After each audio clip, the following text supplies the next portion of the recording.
Welcome back to my channel Learning Her with SR. I'm Seher Kamal and I am here with another interesting and helpful topic, that is the form of verbs. Form of verbs को viewers याद करना बहुत ही confusion matter लगता है, क्योंकि इसमें 3 forms होती हैं और सम टाइम कुछ लोग कहते हैं 4th होती हैं, कुछ कहते हैं कि 5th भी इसकी कोई फॉर्म है, तो 5th फॉर्म तक होती हैं। बट अभी फर्स्टली आपने first, second and third form को, जो कि present, past and past participle है, उसके बारे में अंडरस्टैंड कर लेंगे। तो आपको ये जो फॉर्म्स ऑफ वर्ब हैं वो याद नहीं करनी पड़ेंगी, बल्कि सिर्फ समझने से ही आपके कॉन्सेप्ट्स क्लियर हो जाएंगे। तो फर्स्टली मैं बताना चाहूंगी कि जो ये वर्ब हैं, इसकी ये 2 तरह के हैं। इसमें क्या होता है, रेगुलर और इरेगुलर वर्ब। जो रेगुलर वर्ब होते हैं उसमें जस्ट डी, ईडी या आईईडी आ जाता है, बाकी फॉर्म्स जो है वो वैसे ही रहती हैं, ये फिक्स्ड होती हैं। ठीक है, इनको तो याद करने की जरूरत नहीं, आपने सिर्फ ये चीजें इनमें रख लेनी है कि डी, ईडी या आईईडी आ जाएगा तो वो रेगुलर वर्ब्स होते हैं और उनकी फॉर्म्स एज इट इज रहती हैं। जस्ट हम इनकी चेंजिंग क्या करेंगे, एंड पर डी, ईडी या आईईडी लगा देंगे। लेकिन इरेगुलर जो वर्ब्स होते हैं उसमें क्या होता है, या तो मुकम्मल तीनों फॉर्म्स ही उसकी चेंज होती हैं, फर्स्ट, सेकेंड एंड थर्ड, या फिर तीनों ही सेम रहती हैं, जिसे हम अनचेंज वर्ब भी कह सकते हैं। इसके अलावा यह ऐसा होता है कि फर्स्ट और थर्ड फॉर्म जो होती है, मतलब जो बेस फॉर्म और जो पास्ट पार्टिसिपल है वो सेम होती हैं। और समटाइम ये होता है कि जो प्रेजेंट जो पास्ट और पास्ट पार्टिसिपल हैं, ये दोनों जो है सेम रहती हैं। तो इसको मैं आपको एग्जांपल्स के साथ बताती हूँ। चलिए स्टार्ट करते हैं वीडियो। सबसे पहले देखिए फॉर्म्स ऑफ वर्ब में रेगुलर और इरेगुलर वर्ब होते हैं।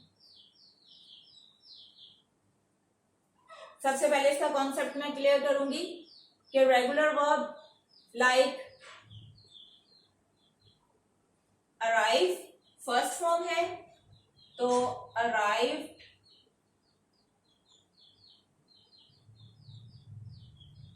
और थर्ड भी अराइव ही रहेगी। यहाँ पे क्या है, सेम, ये दोनों एक जैसी है, तो इसलिए क्या है, ये रेगुलर है। ठीक है, इसमें हमने सिर्फ क्या किया है, इसकी जो सेकेंड फॉर्म और थर्ड फॉर्म है, जो पास्ट और पास्ट पार्टिसिपल्स हैं वो सेम रही, फिक्स हैं, तो ये क्या है, ये रेगुलर है। लेकिन इरेगुलर में क्या होता है, इसमें चेंज हो जाता है, जैसा कि ड्रा, ड्रू, ड्रॉन। यहाँ पे देखें फर्स्ट, सेकेंड और थर्ड तीनों ही चेंज है, लिहाजा फर्दर मैं आपको बताऊंगी इसको एग्जांपल्स के साथ। यहाँ पर कि जो रेगुलर है इसमें क्या है, वर्ब के एंड पर या तो हम ईडी लगाते हैं, या हम डी लगाते हैं, या फिर आईईडी वर्ब के एंड पे लग जाता है। और सेकेंड और third form as it is रहती है, इनमें चेंजिंग नहीं होती, ये फिक्स होती है। ठीक है, जैसे कि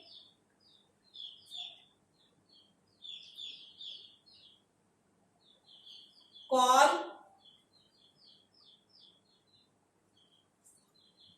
लुक, इनमें देखें कॉल्ड और कॉल्ड, हमने इनके साथ ईडी लगा के सेकेंड और थर्ड फॉर्म भी बना ली है। इसी तरह से लुक है, इसके साथ भी लुक्ड और ये लुक्ड, सेकेंड और थर्ड फॉर्म में ये देखें एज इट इज रहा, तो इससे क्या पता चला, ये रेगुलर है, इसकी सेकेंड और थर्ड फॉर्म सेम है। ठीक है, ये तो हमने इस रूल को फॉलो कर दिया। अब अगर देखें ये डी, तो कुछ वर्ब्स ऐसे होते हैं जिनके एंड पर ऑलरेडी ई आ रहा होता है, तो हमने वहां पर फर्दर ईडी नहीं लगाना, वहां जस्ट हम डी लगा देंगे। उसको देखते हैं, जैसे कि एग्जांपल में लाइक,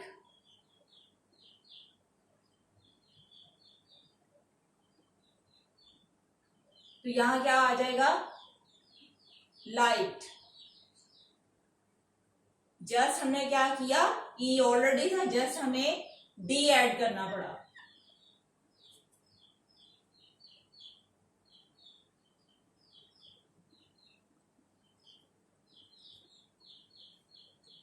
इसी तरह से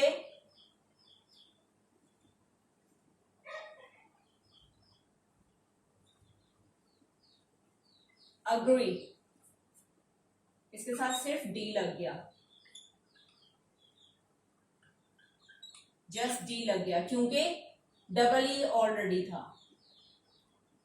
इसकी जो थर्ड एग्जांपल मैं बताना चाह रही हूं, आईईडी के साथ अगर किसी वर्ब के एंड पर वाई होगा तो हम उसके एंड पर आईईडी लगा देंगे, वाई को रिमूव करके, जस्ट लाइक क्राई और स्टडी। इनमें देखें क्राई की सेकेंड फॉर्म कैसे बन जाएगी, आईईडी लग जाएगा, स्टडी में भी आईईडी लग जाएगा, क्राइड और क्राइड, इसी तरह से स्टडीड। क्या पता चला, यहाँ पर रेगुलर वर्ब्स में सिर्फ 3 चेंजिंग्स होती हैं, या डी लगता है या ईडी होता है या आईईडी लगाकर हम उसकी सेकेंड और थर्ड फॉर्म को, जो पास्ट और पास्ट पार्टिसिपल 2 फॉर्म्स हैं, इन दोनों को हम फॉर्मेशन कर सकते हैं इनकी। लेकिन जो इरेगुलर है इट्स लिटिल बिट डिफरेंट, जैसा कि मैंने एग्जांपल में बताया, इसको हम ग्रुप में कर लेते हैं। ग्रुप 1 में क्या है कि इसमें सबके सब जो वर्ब्स हैं वो सेम रहते हैं, जैसे कि पुट, फर्स्ट फॉर्म में भी पुट होगा, सेकंड में भी पुट और थर्ड में भी पुट ही होगा, मतलब प्रेजेंट में भी, पास्ट में भी और पास्ट पार्टिसिपल में भी सेम। इसी तरह से कट, कट और थर्ड में भी ये कट ही रहेगा, ये अनचेंज्ड वर्ब भी कहलाते हैं, इसके अंदर किसी किस्म की कोई चेंजिंग नहीं हुई। इसी तरह से ग्रुप 2 को अगर देखें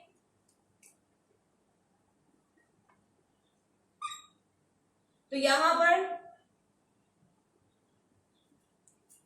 ग्रुप 2 में क्या होता है कि जो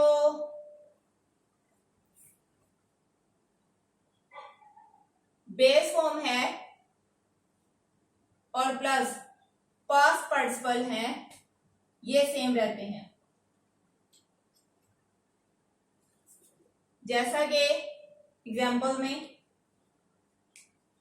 बेस फर्स्ट कम है तो सेकंड केम आ जाएगा, तो थर्ड फिर जो है वो कम ही होगा, मतलब बेस फॉर्म और जो पास्ट पार्टिसिपल है ये दोनों सेम होंगे, जस्ट जो सिंपल पास्ट है ये चेंज होगा। नेक्स्ट एग्जांपल में देखें, रन, रेन, रन, रैन और ये फिर रन, तो यहां भी फर्स्ट और जो ये थर्ड है ये दोनों ही सेम है और सेकेंड वाली जो पास्ट है ये चेंज हो गई। जो ग्रुप 3 है उसमें देखें कि सब ही डिफरेंट होते हैं, ऑल डिफरेंट, तीनों फॉर्म से इसकी चेंज हो जाती हैं।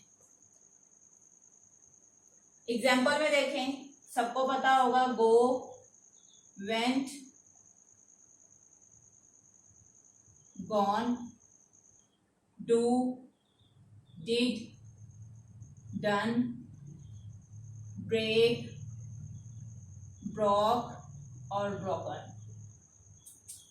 इस तरह से क्या हुआ कि ग्रुप 3 जो है इसमें ग्रुप 1 में सब जो फॉर्म्स हैं वो सेम रही, अनचेंज्ड रही और फिक्स कोई नहीं इसमें, सेम है।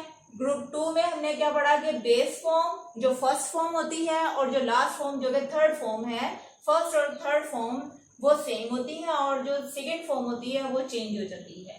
इसी तरह से ग्रुप 3 में देखा कि तीनों ही चेंज हो जाती हैं, गो, वेंट, गॉन, फर्स्ट गो थी, सेकेंड फॉर्म में फिर चेंज हो गया और थर्ड में फिर चेंज आ गया।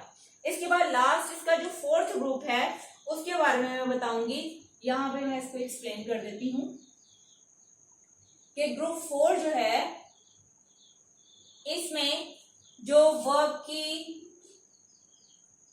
सेकेंड और थर्ड फॉर्म है ये सेम रहती हैं, ये चेंज नहीं होती, सिर्फ बेस फॉर्म चेंज होती है और उसके बाद जो होती है सेकेंड और थर्ड फॉर्म, पास्ट और पास्ट पार्टिसिपल, ये दोनों सेम होती हैं। जैसा कि बाय से बॉट, बॉट, ये सेकंड और ये थर्ड फॉर्म, ये सेम ही रही। इसी तरह से मेक, अगर ये इसकी फर्स्ट फॉर्म है तो मेड और मेड, सेकंड और थर्ड सेम रही।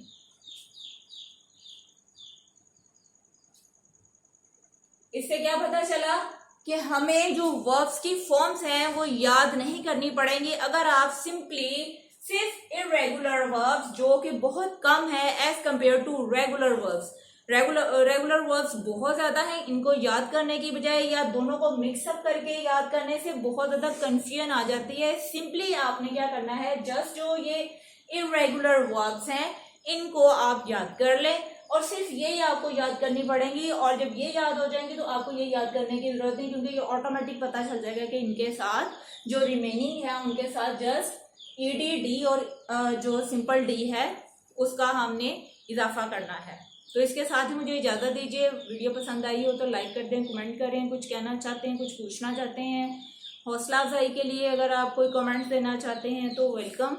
और मैं एक दूसरी वीडियो के साथ आऊँगी, तब तक के लिए ख्याल रखिएगा। अल्लाह हाफिज़।